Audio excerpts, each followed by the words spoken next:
একটা রাজ্য ছিল, ওখানে একটা রাজা ছিল। রাজার কিছু মূলধন ছিল। ওই মূলধনগুলো থাকার কারণে রাজাকে সবাই সম্মান করতে লাগলো। বেশ কিছুদিন যাওয়ার পর রাজার কাছে তার ছোট পুত্র আসলো। আসার পর রাজার ওই রুমে গেল, যে রুমে রাজার মূলধনগুলো থাকে।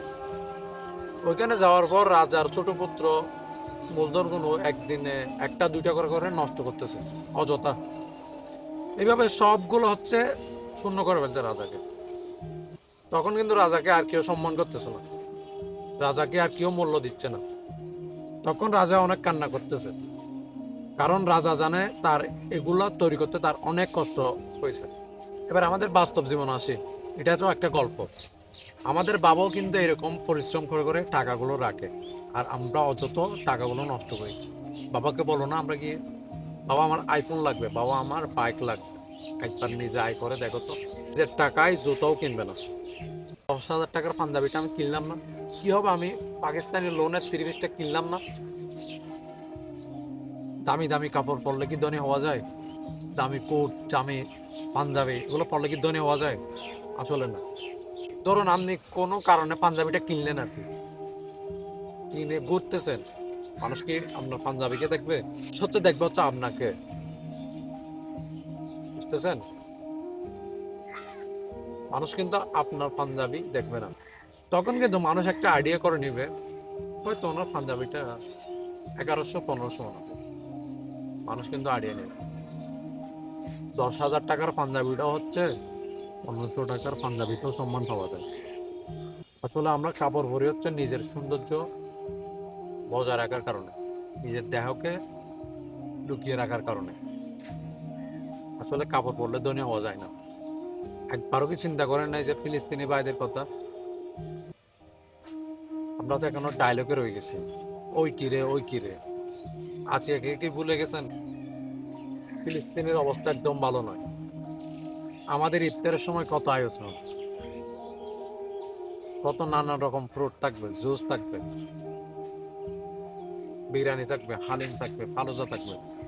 আর ওদের দেখুন দুমুঠো মুড়িও নাই। পাখির মতন শিশু মরতেছে এখানে ছোট্ট ছোট্ট। আর এখানে আমরা হাসি খুশি রয়েছে, তাই না? কত হাসি খুশি।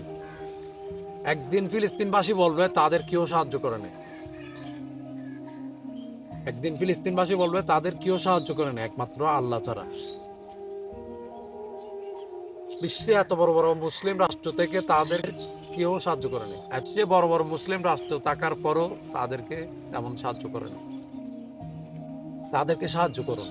এখন ভাবতেছেন সাহায্য কিভাবে করবেন? তাদের জন্য দোয়া করুন আল্লাহর কাছে। এমন পরিস্থিতি আমাদেরও হতে পারে, দেখিন। তাদের জন্য অল্প অল্প সাহায্য করুন। আমাদের বাংলাদেশও অনেক বড় বড় গ্রুপ রয়েছে যারা ফিলিস্তিন নিয়ে কাজ করতেছে। তাদের ওইখানে বেশি টাকা দিতে হবে না, 10 টাকা করে করে সাহায্য করুন ফিলিস্তিনবাসীর জন্য। দেখবেন আপনার এই 10 টাকাটা অনেক বড় হয়ে যাবে ওনাদের কাছে। বুঝতেছেন? দামি কাপড় নেওয়ার দরকার নাই, কম দামি কাপড় পরেও ঈদ করা যায়। মানুষ কিন্তু দামি কাপড় দেখবে না, মানুষ দেখবে আপনার সরলতা, আপনার সৌন্দর্য কোথায়। আপনার সৌন্দর্য আপনার বাসায় আর আপনার পরিবারের। বুঝতেছেন? ফিলিস্তিনবাসীর কথা চিন্তা করেন। আমরা এখানে অনেক সুখে আছে না?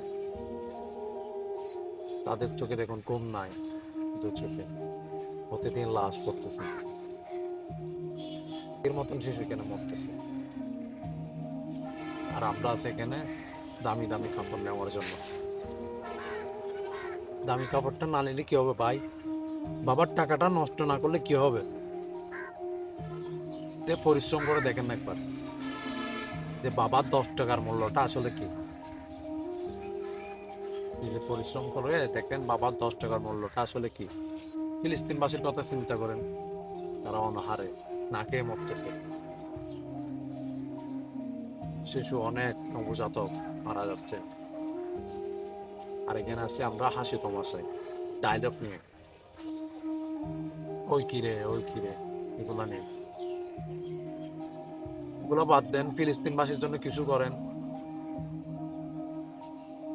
ফিলিস্তিনের জন্য দোয়া করেন, তাদের হেফাজতের রক্ষা করেন, তাদের জন্য দোয়া করেন না, হেফাজতের দোয়া করেন, তাদের জন্য নামাজ পড়েন। এটা একটা আপনার উত্তম কাজ।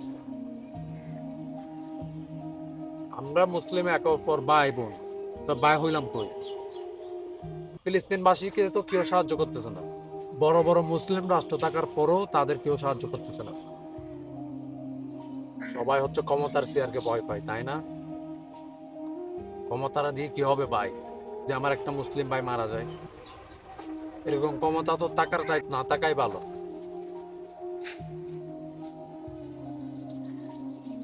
আমাদের ফিলিস্তিনের এই অবস্থা, তারা একদিন বলবে, দেখবেন বিজয়ের পতাকা নিয়ে বলবে তাদের কেউ সাহায্য করে না, একমাত্র আল্লাহ ছাড়া।